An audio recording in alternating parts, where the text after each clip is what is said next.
So we're here with John Denton, the film of Ansonia. John, why don't you go ahead and introduce yourself? Hi, John Denton, like I said. I'm the writer and director of Ansonia. Cool. We've also got Hanna to the left and Joe RInaldi to the right. Hanna is the executive producer of the film, and Joe RInaldi is one of the actors in the film. So Hanna, why don't you go ahead and introduce yourself? My name is Hanna Blackwell. I am the producer of the film, and John approached me about the film, like 9 months ago, 8 months ago. Anyway, and then instantly I fell in love with the script, fell in love with the characters, and I was just telling him this morning it's weird to actually be in Ansonia, because up until this point it was just like this fictitious land of the unknown, and now it's here, and I feel like we're already on set, the characters are here, and I'm ready to film already. Cool.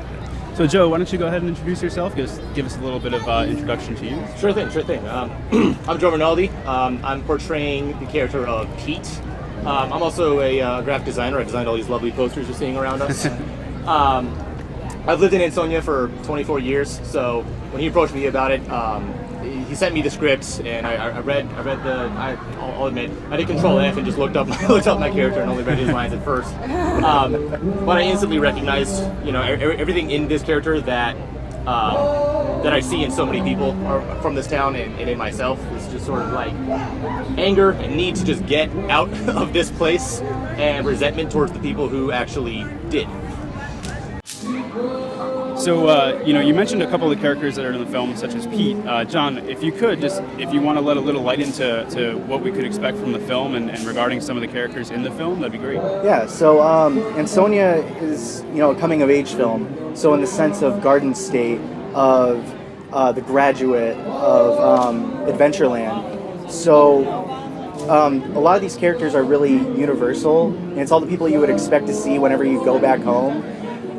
So it's kind of like, as soon as you go back home, everything is exactly the same as you remember it, the same people, the same parties, the same events going on. And our lead character, James, he feels like so much in his life has changed.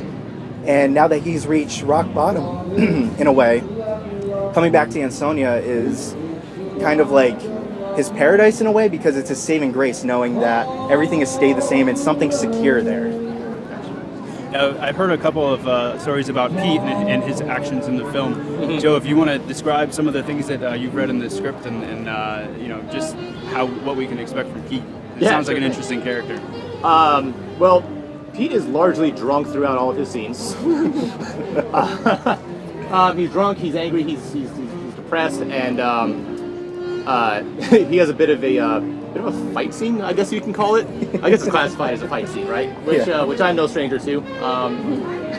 I've been acting for I want to say about 8 years now, and I've actually been a stage fighter, stage fight choreographer for at least 5. So, and I've been drinking since I was 15. So, so drunk, angry, depressed, fighting. Sounds like apparently it was a natural casting choice. Natural James Dean. Right. So John, being that you're from Ansonia, what suddenly just made you click and say, I'm ready to make a film about my hometown? It all started in my senior year of high school when I saw the film Garden State on my 18th birthday. I was like completely lost in my life, didn't know what I was doing. But when I saw this film, it connected, like something just clicked, and that I needed to, make films. It was the ultimate expression that I lacked. So I told myself that I would just make a film in the sense of Garden State, in the sense of coming of age. And so Ansonia wasn't the title right away, but it was kind of one of those things that's always been in me, and I wanted to make something about what I knew about this small town. I thought I had an interesting story to share, and luckily it was universally accepted, by Hanna and Joe. So, and many others. John, it's interesting that you've got you and Joe, who are natives to Ansonia, and Hanna here. So you mentioned before that you kind of fell in love with the script. What about it kind of made you fall in love with it? Okay, so it's interesting. So I met John via a friend, and he set up a meeting with me on Skype. And I had just gotten back from my hometown, which is a small town kind of in itself, and so I just experienced everything that the James character kind of experiences every time that he goes home. So that was really fresh in my mind, and I had just gotten off of a project that was anything but a passion project. So he got me at a very good time, I guess. And I read the script, and I fell in love with the characters in the town of Ansonia, and it just really hit home for me. So it was kind of a no-brainer. And the fact that we weren't doing any kind of principal photography until June of 2014, so they gave us a ton of time to promote and to get the word out there and to plan and to get everything locked down. It was just a no-brainer. Cool. So I had heard you guys had started a Kickstarter, and that started today. Is that true? Just started Awesome. at 10 a.m. today. Yes. Awesome. So that's great. We'll probably post a link on jgamblemedia.com as well as some of your Facebook pages for that to help fund with that.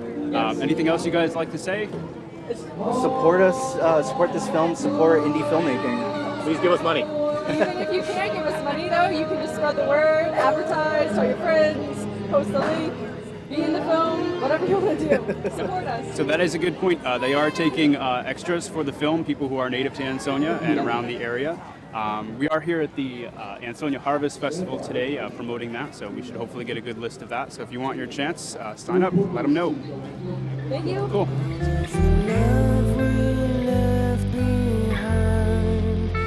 Watching the flashbacks intertwine, memories I will never find, memories I